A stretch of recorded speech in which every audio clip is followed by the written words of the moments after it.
అమ్మతో చెప్పాను.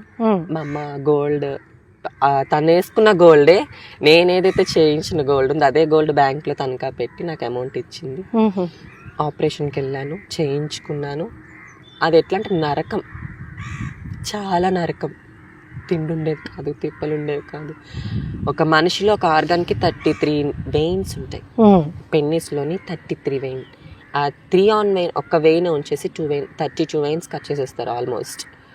అది మనకి డే టైం ఏంటంటే అంత పెయిన్ తెలీదు. అందరూ వస్తుంటారు, మాట్లాడుతుంటారు. అంటే ఒక అబ్బాయిని మేము చూడకూడదు, అబ్బాయి ఫేస్ చూడకూడదు, అబ్బాయిలతో మాట్లాడుకోకూడదు, అబ్బాయిలు మా మనసులో తలుచుకో, ఓన్లీ అమ్మవారు మురిగి మాత్రమే తలుచుకోవాలి, మేము మొక్కే మురిగి మాత్రమే అట్లా అన్నమాట. ఆ టైంలోని సర్జరీ చాలా, నాకు ఫిట్స్ ఉంది, నాకు లెఫ్ట్ సైడ్ లో బ్రెయిన్ ట్యూమర్ ఉంది.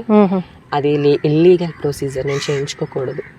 కానీ నేను జెండర్ చేంజ్ చేసుకోవాలని ప్రొసీజర్ తోటి వెళ్ళాను, పూణేలో చేయించుకున్నాను, రిటర్న్ వచ్చాను. వెరీ ఎక్స్పెన్సివ్ కదా, అమౌంట్ చాలా ఖర్చు పెట్టాను.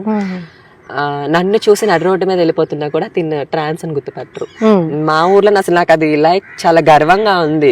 మా ఊర్లో కూడా నన్ను ఎవరు ట్రాన్స్ అని గుర్తుపట్టరు, అమ్మాయిలని ట్రీట్ చేస్తారు.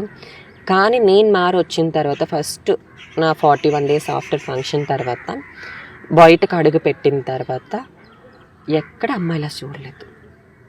నన్ను గుర్తుపట్టేవారు, అమ్మాయిలని చూసేవారు, కానీ నా నడవడికలో తెలిసిపోతుంది, నా మాటలో తెలిసిపోతుంది. కానీ గాడ్ గ్రేస్ ఏంటంటే అంత ఈజీ ఐడెంటిఫై అయ్యేలాగా మీలో ఏ మార్పు లేదు.